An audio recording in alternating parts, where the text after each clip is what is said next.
When two RC legends get together to make a fantastic, entertaining video for the viewers. Bum, bum, bum. All right, my friends, look who it is right here. Afro. What's going on, my friends? Buddy. What's up? Yeah, big. You look different, man. You're all clean cut. Someone stole my hair. Oh, not down here in the dragon. No, this is fight hair. You're welcome to this part of it. That's right. Tell us where we are right now, please. We are now, once again, at Afro RC in Langford on Vancouver Island, BC. At your shop. At my shop. You are standing on a giant drift course right now. Yeah. The flags are out. This is for customers that come here on days to try out. Any day except for Saturday nights from 6 till death. Yes. This is a rentable space.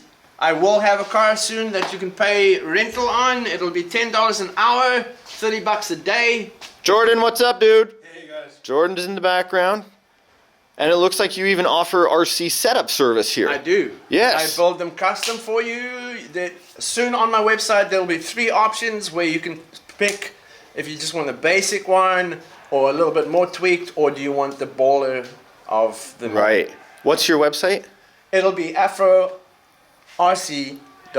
I'll leave a link in the video description box down below.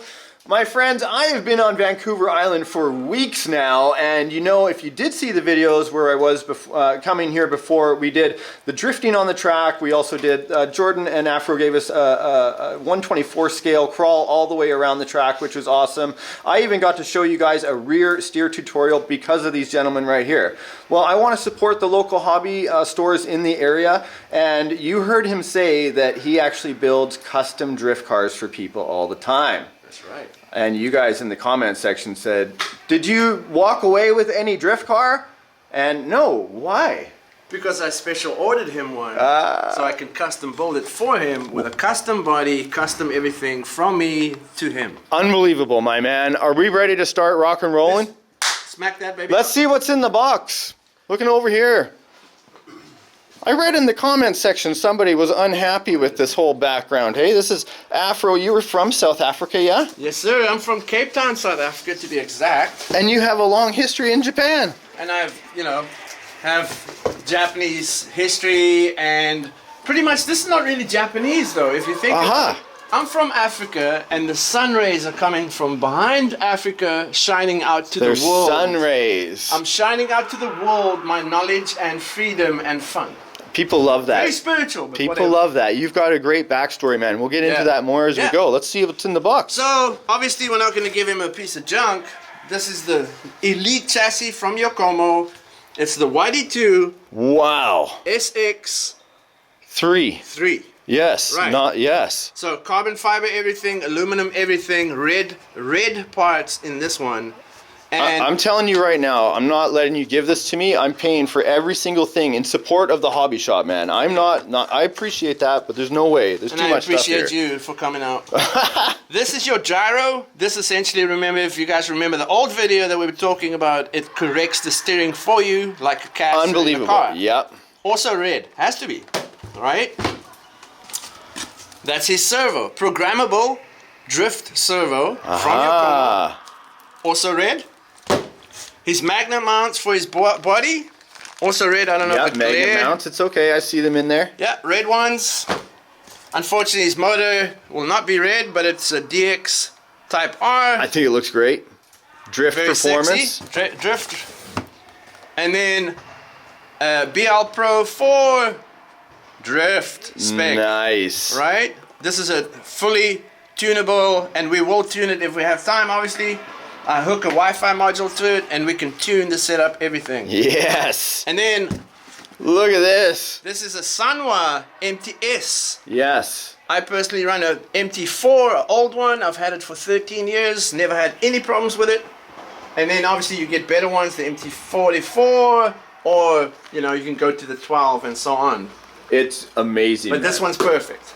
Excellent. Are we ready to rock and roll and open up the chassis? Let's smack this baby out. Look at this right here, guys. Look, even in the cover. Who's that standing beside him? Amazing. Just tell me about this. Okay. very simple. You're there. Yeah, I used to be a head judge for the DRiFT series in China. On the cover, it'll be myself, Tarzan Yamada, a really good friend of mine, legendary time attack driver, if anybody knows Japanese time attack. And then obviously Von Gitten's in that cover, which is a very good friend of mine again. I'm sorry, you were judging Von Gitten? I'm judging Von Gitten, and Matt Powers, and Kyle Mohan, and a couple of other pros, yeah. If that isn't enough for you guys to drop a like click right now, what a chance to get a car built by an actual drift guru, Afro RC. Thank you.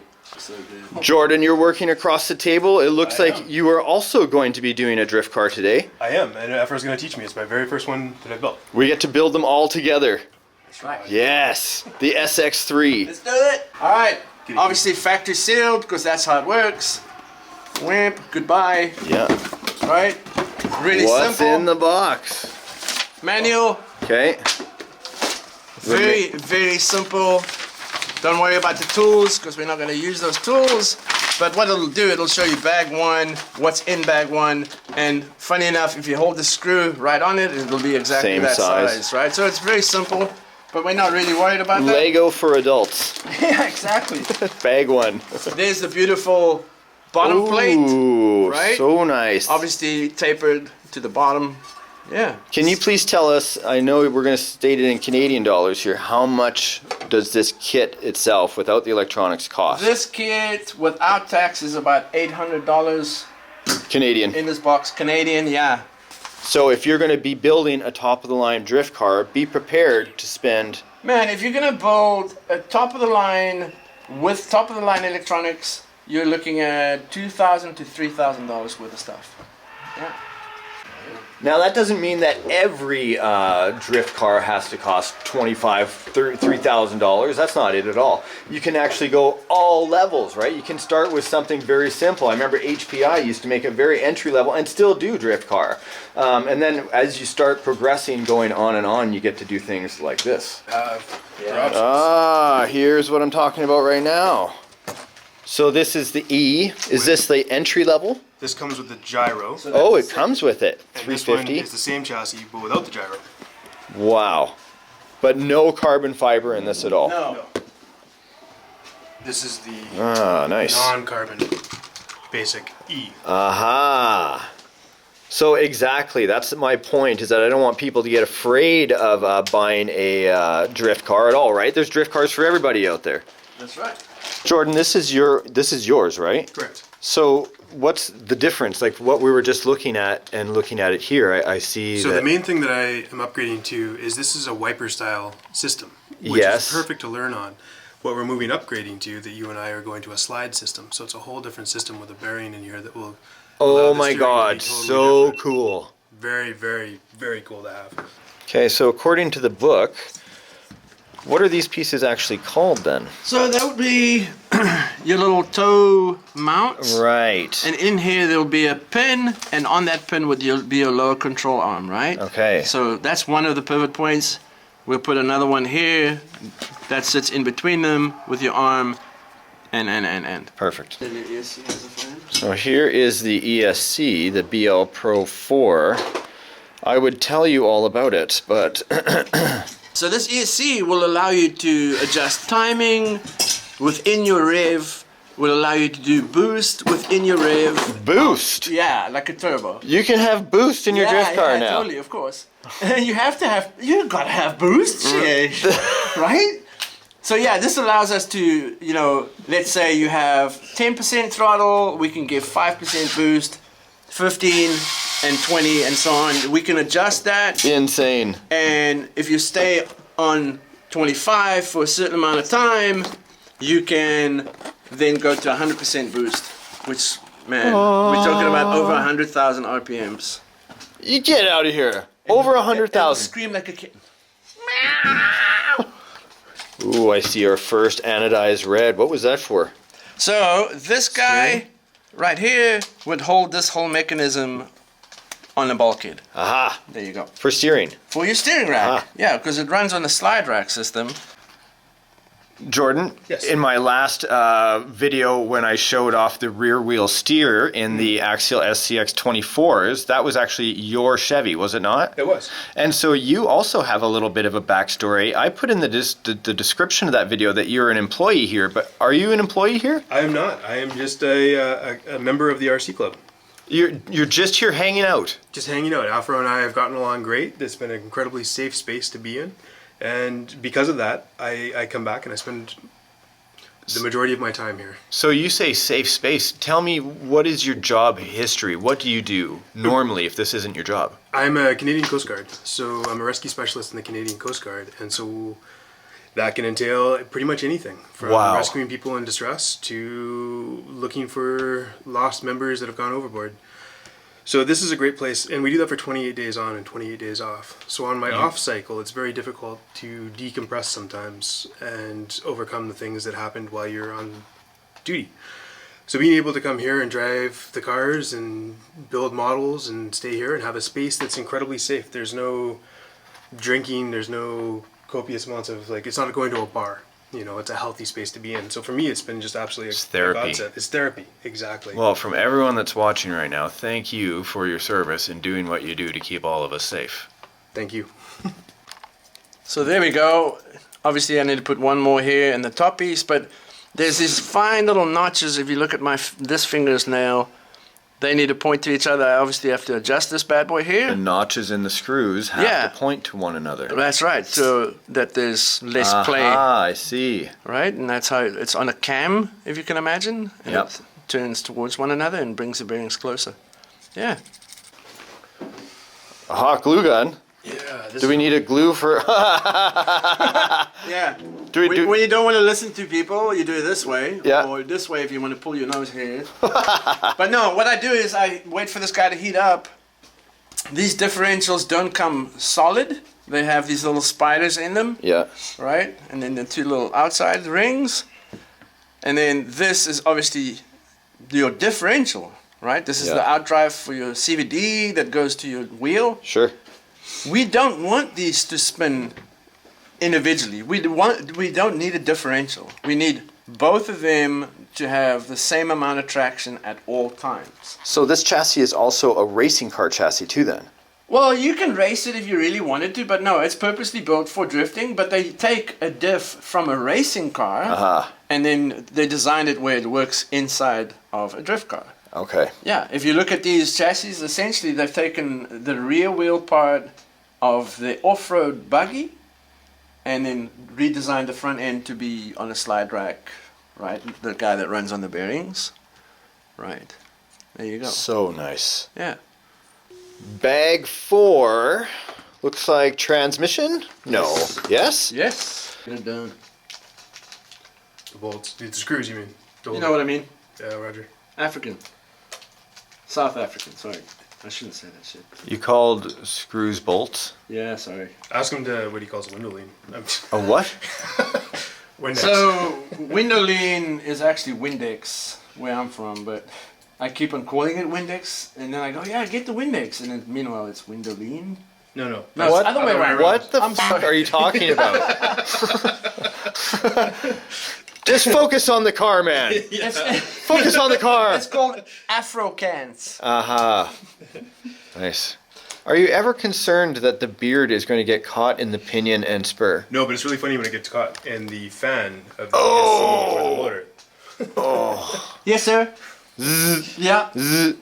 It You don't have to trim it. It trims itself. just happens. Yeah. Oh, that's good.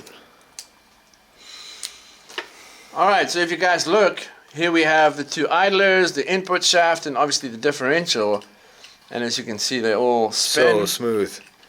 Any grease? Do we need to grease it? I don't put any grease in here because I like it to be as loud as possible so that you can hear your car accelerate and decelerate. Wow, that is so unusual to hear. You want it to be as loud as possible. Yes. Wow. Right, because you know, You can't feel the car, so you have to hear the car. you need some kind of input between yourself and the car, right? So, you know, we're not going to put a loud sound box on every single car. That'll confuse you. So, your accelerator will give you the sound through this loud transmission, and that way you know where your revs are at. Because there's a lot of throttle input in this. Alright, that drifting is more accelerated than steering. Amazing. Yeah. Thank you for explaining that. You're welcome, yeah. Okay, you guys are going to ask me how heavy is it? I don't know, but it is not heavy at all. And listen. And being Delrin, of course, self-lubricating. No doubt. Now the red anodized motor mount. And the nice thing about this is we can actually move the placement of the weight of the motor and the rotating mass. Wow. Right? So the position of your motor, of course, is going to affect the body roll, yes? Body roll and traction, yeah. The whole deal. Definitely. So is this part of like tuning it then? Part of the tuning you overall do for the car? If you can imagine different track surfaces with different grip levels, you want different weight throwing on your chassis. Yeah. Yeah. So this is obviously your spur holder. This is your shaft, input shaft. Yeah, and a drive pin right through and the the drive middle. pin, which I don't have in properly because I'm messing with it It's too close, much. it's close. Let's just say it's like that. This guy obviously gets located on that. This once again then, I don't know if you can catch the set screw hole Yes, in right there. in there, yeah, I see So I'll it. put a set screw through it, which I will Loctite. And then we'll throw this bad boy on here with 4 screws. And that's the spur right That's there. the spur. Now we're just going to put the motor and the pinion in here. What kind of motor is that? Yo, look at his motor. It's a Yokomo Type R DX1. What does the R stand for? Sorry? What does the R stand for? High revving. Yeah. Super fast. High revs. High revs. Over 100 RPM. 100,000 RPM, sorry. So everyone is starting to get the idea that you've been into drifting for a long time and you've been to Japan, but can you tell me, no one knows that you've actually been a skateboarder when you first started out, correct? Right. So as a youngster, you know, I wasn't a very healthy kid as a youngster, whatnot, and I started skating with a couple of friends in the neighborhood. You know, obviously that's the thing to do. You would start skating. So I started skating as a youngster, and for some reason it clicked with me. I learned tricks real quick and real fast, and I wasn't scared of breaking myself or whatever, right? Skateboarding threw me in the same lifestyle as the racing. It was the same kind of people. I was doing a little bit of racing on the side, skateboarding a lot, and then from the racing I started seeing people doing drifting. My brother and Anton Swanepoel were the first guys that I know that drifted in South Africa. I don't care what anybody says, I know it. And yeah, they were skating, they were drifting in Stikland in the industrial area, and you know, before you know it, I liked the sideways side of driving more than the grip side of it, and it went from there to I started figuring out exactly how your suspension would work for that, and I moved to the US, hanging out with the drift guys at Formula Drift, you know who you are. Got employed by a guy in South Africa, and then he wanted to be a competitor within the US Drift Series where I just came from. So I knew everybody there, I had enough connections for that side of the world. We competed within the Formula Drift Series. I can't remember exactly what years this was. Went from there to meeting most of the Japanese guys, getting invitations from them, going to Japan, hanging out with those guys, working with a team called Tetsujin, which is Mitsunaga Tetsujin, Team Tetsujin. And funny enough, his hobby is drifting and drift RC. So yeah, that's what that is. Team Tetsujin gave me the opportunity to work with him and hang out with his team and obviously drift, and then he does RC stuff. He has an RC online shop. It should be tetsujin.net or tetsujinshop.net. We'll find it. Like We'll leave a link in the video Yeah. description box. Yeah, sorry Mitsunaga, but yeah, sumimasen. So here is the...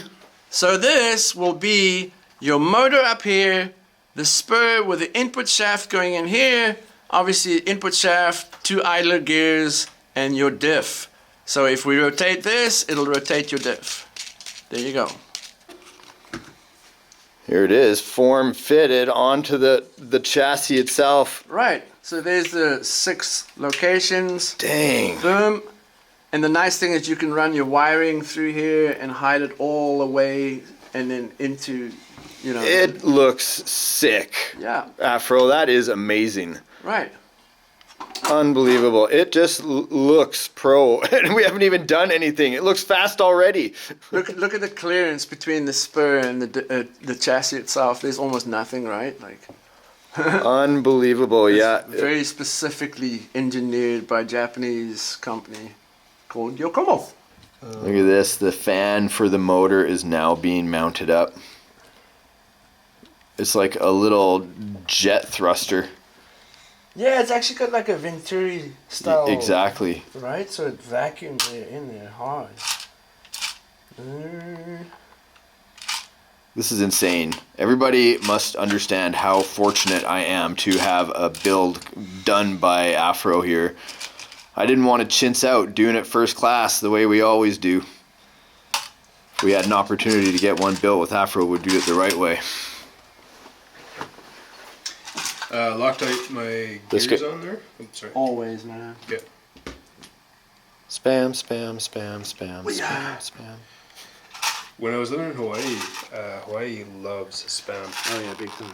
You're in Hawaii. I lived in Hawaii for quite a long time. Wow. And it's hence the spam. It wasn't always a negative thing. No. Well, some would argue, I guess it was. True. Okay, now, off camera, you got up and went over to the shelf and grabbed something. What was it? Right, so with this kit, unfortunately, they give you a super small pinion, Okay. which makes this motor rev way too high, and then it heats up. Aha. Okay. So all we do is we throw a size a 20 larger. This is a 28, usually 28, 29, 30 Holy cow. is what I'll throw in here, which allows you now smaller throttle modulation. Yes. That way it's not such a big jump in RPMs. Yes. It's a smaller, more controllable rev range, if you want to call it that. And because the tires are slipping, they're not Right. really giving a lot of torque, traction, right? right. So yeah, that makes a lot more sense for a bigger gear to be on there. It wouldn't work it as hard as if it had more traction. Exactly, and it's just like I say, you know, when you start driving RC, especially within the drifting side of something, 5% is, you know, 300, 400 RPMs. Wow. Right? So if we Wow. change that, we obviously bringing the RPMs down a little bit, Yeah. bringing the heat down, and Yeah. allowing you more traction. Yeah. Amazing. Yeah.